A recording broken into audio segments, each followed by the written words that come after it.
Alors, aujourd'hui, de quoi je peux vous parler?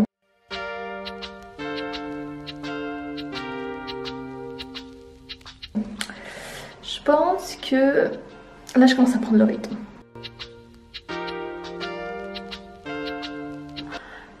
J'écris à peu près, je me suis un peu détachée du nombre de pages, j'écris plutôt...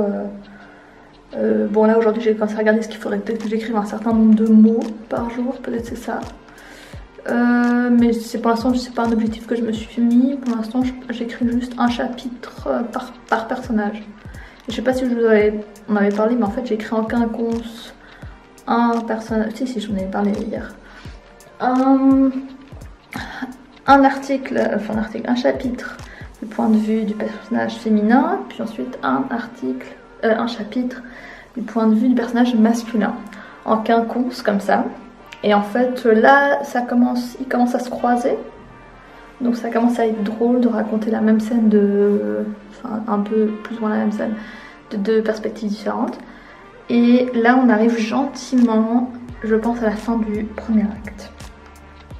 Donc ça c'est cool, première victoire.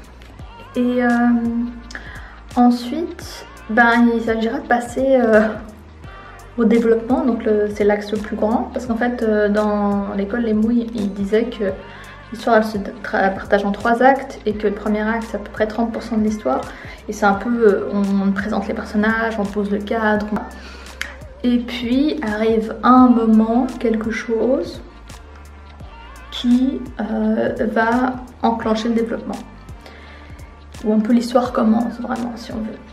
Et pour moi, dans le cas de mon histoire, j'ai décidé, je crois que ça fait du sens, que ce soit la rencontre des deux individus. Là pour l'instant, dans le premier acte, ils se croisent, mais sans forcément savoir qui est l'un l'autre, souvent par hasard, sans vraiment faire attention. Et là en fait, ils vont avoir leur première rencontre, leur première discussion qu'ils vont vraiment avoir. C'est ça qui va enclencher le deuxième acte. C'est finalement comment les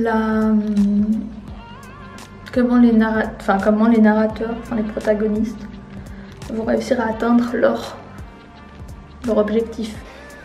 Est-ce que j'ai bien posé la question dramatique?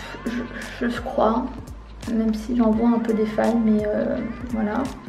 J'ai l'impression qu'elle peut... je crois que oui, mais je crois qu'il faut que je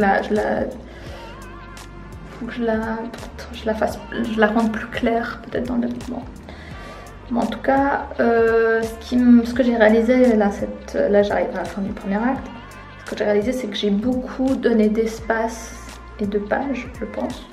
J'ai pas encore fait l'analyse de combien de pages et tout, mais je pense que si je regarde le nombre de pages, je pense qu'il y a beaucoup de pages qui tournent autour du masculin, de Gaël. Et Nadia, je crois que les chapitres, à mon avis, peut-être à part les quelques premiers, ils doivent être plus courts, je pense. Mais je pense que c'est pas plus mal, parce que Gaël, c'est un personnage que dans le développement, on va moins voir. Je crois que dans le développement, il va surtout s'agir du développement d'elle, en fait. Il faut que je réfléchisse encore à ça, mais je crois que c'est pas plus mal que son personnage, elle, dans la première partie, soit un peu en retrait, parce que finalement c'est ce qu'elle est dans la première partie, et puis dans la deuxième partie elle va éclore d'adolescente à jeune femme, et lui il va être un peu à ce moment-là un peu en retrait, et ensuite il va reprendre, je pense, les deux, voilà, ça c'est pas mal. Je pense qu'au début, dans le premier acte, donc lui, il a le dessus, pas le dessus dans l'histoire, mais le dessus au niveau du nombre de pages, c'est-à-dire que lui, il est plus présent qu'elle. Elle est très en retrait. Dans le développement, elle prend le dessus au fil du temps, elle se développe. Donc elle éclot un peu comme une fleur. Et je crois que dans la troisième partie, donc dans la... comment on appelle ça, disons le troisième acte, que je sais plus, c'était la résolution, quelque chose comme ça. Là, je pense qu'ils vont être un peu sur un pied d'égalité. Parce que du coup les deux ils seront développés à des personnages qui seront adultes simplement, et je pense que les deux à ce moment-là seront autant intéressants et importants l'un que l'autre, alors que dans le développement il s'agit quand même beaucoup d'elle, même si lui aura aussi ses histoires, etc. Mais ouais, Je vais essayer de construire ça comme ça, je sais pas si ça va marcher. Mais on va essayer. Ça avance et ça c'est cool quoi. Parce que je me dis l'important c'est de débroussailler, c'est de créer le chemin. C'est d'écrire, écrire. Et quand toute l'histoire sera écrite, je pourrai la reprendre depuis le début et la peaufiner, la faire relire, etc. Et je pense que ce moment-là sera mieux.